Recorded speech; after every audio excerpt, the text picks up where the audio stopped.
Krishna everyone, स्वागत करती हूँ आप सबका अपना न्यू ब्लॉग में। एंड ये ब्लॉग मेरा 3-4 दिन बाद आ रहा है।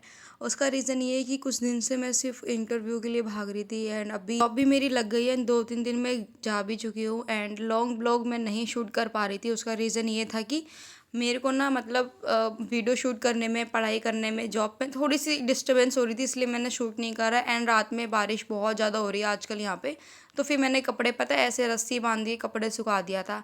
एंड आज मैं जगी हूँ 3:08 पे एंड उठने के बाद अपना बाल वगैरह बनाया मैंने, मतलब क्लेचर लगाया एंड उसके बाद मैंने फेस वॉश करा एंड आ गई थी अपने स्टडी टेबल पे अपना स्टडी करने के लिए। मैं रोज़ रात को 10 साढ़े 10 बजे के आसपास सो जाती हूँ, क्योंकि अब मुझे और भी ज़्यादा मेहनत करनी पड़ेगी, क्योंकि अब जॉब भी मिल गई है, जॉब भी करना है एंड साथ ही साथ अपनी स्टडी भी करना है एंड साथ ही साथ आप लोगों के लिए ब्लॉग भी शूट करना है, मोटिवेट भी करना है। तो मैं बैठ गई थी अपने सबसे पहले सेशन के लिए, वो है मेरे इंग्लिश का। क्योंकि मैं पता क्या करती हूँ, जैसे मुझे जॉब पे टाइम मिलता है ना, तो थोड़ा सा मैं रिवीजन वगैरह अच्छे से कर लेती हूँ, क्योंकि जो मेरे नोट्स वगैरह बने हुए हैं उससे मैं आराम से रिवीजन कर सकती हूँ। एंड इस जॉब पे मैं फ़ोन वगैरह यूज़ नहीं कर सकती, तो इसलिए मैं वहाँ क्लास वगैरह नहीं ले सकती। इसीलिए मैं अपने नोट्स वगैरह अच्छे से बना के रखती हूँ, ताकि मैं उसको इन फ्यूचर भी स्टडी कर सकूँ। मेक श्योर कि आप लोग जो भी स्टडी करते हो, जिस भी एग्ज़ाम में करते हो, अगर आप स्कूल में भी हैं तो अपने नोट्स वगैरह ज़रूर बनाना। नोट्स से आपके एग्ज़ाम में बहुत ज़्यादा फ़ायदा करेंगे एंड नोट्स आपके एग्ज़ाम जब आने वाले होंगे ना, तो आपको बुक्स की जगह ना वो नोट्स इतना ज़्यादा फ़ायदा करेगा, क्योंकि एक तो आपने खुद अपने हाथों से लिखा है, उसको रिवीजन करने में बहुत ज़्यादा आसानी होगी एंड साथ ही साथ आपने वो बहुत छोटे तरीके से लिखा हुआ है। जो आपका 2 लाइन में है वही आपने 1 लाइन में लिखा हुआ, तो आप बहुत अच्छे से उसको पढ़ सकते हो एंड अच्छे से समझ के उसको कर भी सकते हो।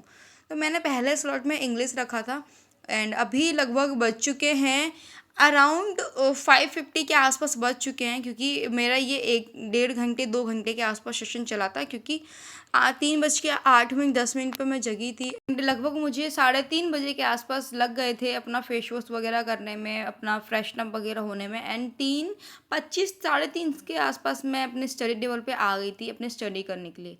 तो अपना नोट्स वगैरह मैं अच्छे से रिवीजन कर रही हूँ, क्योंकि अपना मतलब यूँ समझ लो कि मेरे को 6 घंटे 8 घंटे जो भी टाइम मिलता है ना, उसमें मुझे स्टडी करनी है, क्योंकि मुझे जॉब पे भी कम से कम 8 घंटे के आसपास देना होता है एंड उसमें भी अपना पूरा सब चीज़ मेंटेन करके रखना पड़ता है।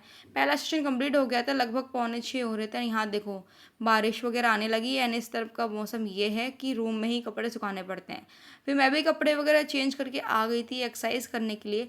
मैंने अपने डेली रूटीन में ना बहुत चीज़ें चेंज करी हैं, जैसे कि डेली अपने स्टडी को कंसिस्टेंसी से स्टडी करना एंड साथ ही साथ मेडिटेशन करना। उससे बहुत ज़्यादा रिलैक्स मिलता है मेरे को। एक्सरसाइज वगैरह करने के बाद मेरे पे दूध था नहीं, तो मैंने ब्लैक कॉफ़ी बना ली थी, क्योंकि थोड़ी सी नींद वगैरह आ रही थी, क्योंकि एक तो 10 साढ़े 10 बजे सो 3 बजे जगो तो कहीं ना कहीं नींद आती है। नींद को भगाने के लिए मैंने बनाई थी ब्लैक टी एंड उसको मैंने पी लिया था एंड उसके बाद फिर से बैठ गई थी अपने स्टडी टेबल पर अपने स्टडी करने के लिए। अब मैं बना रही हूँ जीके के नोट्स। हालांकि मेरे जीके के नोट्स बने हुए हैं, बट कुछ टॉपिक ऐसे हैं ना जो मुझे लग रहा है कि मैं मॉक टेस्ट दे रही हूँ एंड उसमें से वो क्वेश्चन गलत हो रहा है, तो उसको मैं अपने नोट्स बना रही हूँ। हालांकि ये बुक भी एक नोट्स की तरह ही वर्क करती है, लेकिन मुझे लगता है कि इसमें जितना ज़्यादा है ना, उससे मैं कम अपने नोट्स वगैरह बना सकती हूँ। एंड मैं नोट्स बनाने में ज़्यादा टाइम वेस्ट नहीं करती, मैं उन्हीं टॉपिक के नोट्स बनाती हूँ जो एग्ज़ाम में पूछे ही जाते हैं। जैसे मैंने मॉक टेस्ट दिया, उस मॉक टेस्ट में मुझे पता है कि हाँ भाई इतने क्वेश्चंस इसके आ ही रहे हैं, तो मैं उसके नोट्स बना लेती हूँ अगर गलत हो रहे हैं तो। एंड आज मुझे वैसे भी मॉक टेस्ट देना ही है, तो फिर मैं इसलिए अपना नोट्स वगैरह बना के इसको अच्छे से रिवीजन करूँगी, क्योंकि जब तक आप अपने हाथों से नहीं लिखोगे जीके जीएस को, आपको रिवीजन नहीं होगा। जीके जीएस का सबसे बड़ा रामबाण तरीका है आपको कंसिस्टेंसी उसको स्टडी करना। ठीक है, आप भले 4 घंटे पढ़ो लेकिन रेगुलर पढ़ो एंड साथ ही साथ अपने नोट्स खुद बनाओ एंड उसको लिख के याद क्या करो या फिर विजुअली याद क्या करो। उस चीज़ को ना मतलब किसी से रिलेट करके याद क्या करो। लाइक हम हिस्ट्री को रिलेट कर सकते हैं, उसको विजुअली तरीके से अपना याद कर सकते हैं। ठीक है, एंड अभी जीके जीएस में सबसे इम्पोर्टेंट ये है कि आपका करंट अफेयर बहुत अच्छे से क्लियर होना चाहिए, जो मेरा अभी नहीं है। एंड स्टार्ट करूँगी मैं करंट अफेयर की भी क्लास। आज मुझे सिर्फ और सिर्फ रिवीजन करना था, क्योंकि आज मुझे मॉक टेस्ट देना है एंड मुझे जॉब पे भी जाना है। तो अराउंड अभी लगभग बज चुके हैं 7:30 बजे के आसपास बज चुके हैं एंड मेरा एक टारगेट आज का ये है कि आज मुझे एक मॉक टेस्ट देना है एंड उसमें मुझे फिर अपने ना नोट डाउन करना है कि मेरे किस चैप्टर में सबसे ज़्यादा गलत हो रहा है। एंड आपको मैं दिखाऊंगी भी कि मैंने किस तरीके से नोट डाउन कर रखा है कि मेरा कौन सा टॉपिक गलत हो रहा है, किस में मेरे क्वेश्चन सबसे ज़्यादा गलत हुए हैं, किस में मेरे क्वेश्चन गलत नहीं हुए हैं। ओवरऑल जो भी हो मैं उसको दिखाऊंगी ज़रूर एंड अपना मार्क्स वगैरह भी शो करूंगी, क्या स्कोर बना है मेरा, क्या स्कोर नहीं बना है। तो फटाफट मैंने यहाँ पे अपनी जीके जीएस की जो रिवीजन करनी थी वो मैंने कंप्लीट कर ली थी। एंड अब मुझे लगी थी थोड़ी सी भूख, मैंने फटाफट पास्ता बना के खा लिया था एंड मेरे फ्रेंड ने भी खा लिया था। उसके बाद मैं हो गई थी रेडी एंड निकल गई थी अपने जॉब के लिए। पता नहीं क्यों मैं गेट रेडी विथ मी का ब्लॉग बना ही नहीं पाती। उसका रीज़न है, एक तो मेरी फ्रेंड भी बैठी रहती है, ऊपर से रूम इतना बड़ा नहीं है कि हर चीज़ों को मैनेज करूँ, शीशा वगैरह है नहीं तो मैं बना नहीं पाती। जॉब से अब मैं आ गई हूँ घर पे, शाम हो चुका है, लगभग 5:30 बज गए हैं एंड आटा वगैरह था नहीं तो मेरी फ्रेंड ने कॉल करा कि आटा ले आना एंड दूध वगैरह जो लाना था वो मैं लेकर आ गई हूँ। एंड उसके बाद मैंने कपड़े वगैरह अपने चेंज करे, जो खाना था वो खा लिया था क्योंकि मेरा फ़ोन डेड होने वाला था, चार्ज था नहीं, क्योंकि सुबह मैं चार्ज पे लगा नहीं पाई थी और वहाँ पे फ़ोन निकालना अलाउड नहीं है। तो फिर मैंने चेंज वगैरह करा, उतने में मैंने फ़ोन वगैरह चार्ज पे लगा दिया था एंड अपना मॉक टेस्ट बैठ गई थी देने के लिए, क्योंकि अब दे रही हूँ मैं अपना मॉक टेस्ट।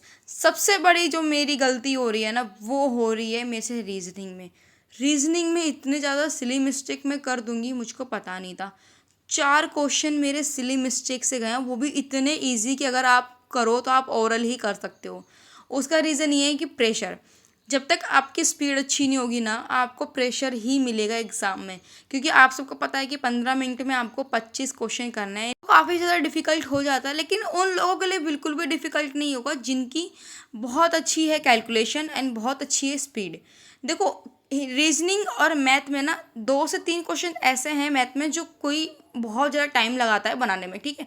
रीजनिंग में भी एक आध क्वेश्चन लेके चलो तो ऐसे हैं कि टाइम लग जाता है, लेकिन लेके चलो 22 क्वेश्चन बहुत ईजिली आप बना सकते हो, ठीक है। और रीजनिंग में मैं देखती हूँ कि मुझे टाइम प्रॉब्लम बिल्कुल नहीं होती, तो मैं आराम से बना सकती हूँ। मॉक टेस्ट मेरा हो गया यहाँ पे डन एंड अब मैं दिखाती हूँ आपको अपना स्कोर। देखो, मेरा स्कोर बना है 139.5 आउट ऑफ 200 एंड 4.5 मार्क्स मेरे कट ऑफ से ज़्यादा हैं एंड इस तरीके से मेरे कुछ मार्क्स वगैरह बने हैं। मैं 5 से 10 मिनट का लूँगी ब्रेक एंड उसके बाद मैं इसकी एनालिसिस करूँगी। मॉक टेस्ट देने का सबसे इम्पोर्टेंट चीज़, देने के बाद एनालिसिस करना बहुत ज़्यादा ज़रूरी है, कि अगर आप लोग सिर्फ और सिर्फ मॉक टेस्ट दोगे एंड एनालिसिस नहीं करोगे तो आपका स्कोर उसी के आसपास रह जाएगा। एंड मैंने अभी आपको थोड़ी देर पहले ही कहा था कि मेरे रीजनिंग में बहुत सारे सिली मिस्टेक हुए हैं। वो मुझे पता ऐसे चला कि मैंने इसका एनालिसिस करा कि मेरा कौन सा चैप्टर ज़्यादा वीक है, किस चैप्टर में गलती कर रही हूँ एंड किस चैप्टर में सबसे ज़्यादा सिली मिस्टेक कर रही हूँ। वो है मेरा रीजनिंग मेरी बहुत ज़्यादा स्ट्रांग है। वैसे मेरे क्वेश्चंस गलत होते नहीं हैं, लेकिन ये जो क्वेश्चंस गलत हुए सिर्फ और सिर्फ सिली मिस्टेक के चक्कर में गलत हुए हैं, नहीं तो एक क्वेश्चन मैंने छोड़ा है एंड वही क्वेश्चन नहीं आ रहा था। पर देखूँ तो मैं ओवरऑल रीजनिंग में 23 से 24 क्वेश्चन बहुत ईजिली बना ले रही हूँ। नहीं, 23 से 24 तो खैर, इसमें अगर सिली मिस्टेक हटाऊँ तो मैं 22 क्वेश्चन आराम से बना ले रही हूँ, क्योंकि थोड़ा सा टाइम का इशू है जिसके चक्कर में एक आध क्वेश्चन गलत हो जाते हैं सिली मिस्टेक से।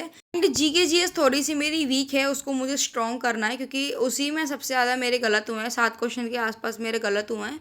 एंड अभी मैं आपको दिखाती हूँ कि मेरे क्या क्या गलत हुआ है। आप देख सकते हो कि सीरीज़, कथन, धारणाएँ एंड ये मेरे रीजनिंग में सिली मिस्टेक से गलत हुए हैं एंड क्षेत्रफल या ट्रिग्नो एंड अलजेब्रा मेरे मैथ का गलत हुआ है, मतलब मैथ का मैंने छोड़ा भी है इसमें, ठीक है। एंड ये जो मेरे करंट अफेयर जीके जीएस सारे टॉपिक को मैंने नोट डाउन कर लिया था एंड अब मैं करूँगी इस पर वर्क। मेरी फ्रेंड ने खाना बना दिया था एंड अब मैं खाना खा रही हूँ एंड अब मैं करूँगी इसको रेस्ट। आई होप कि आपको ब्लॉग अच्छा लगा हो।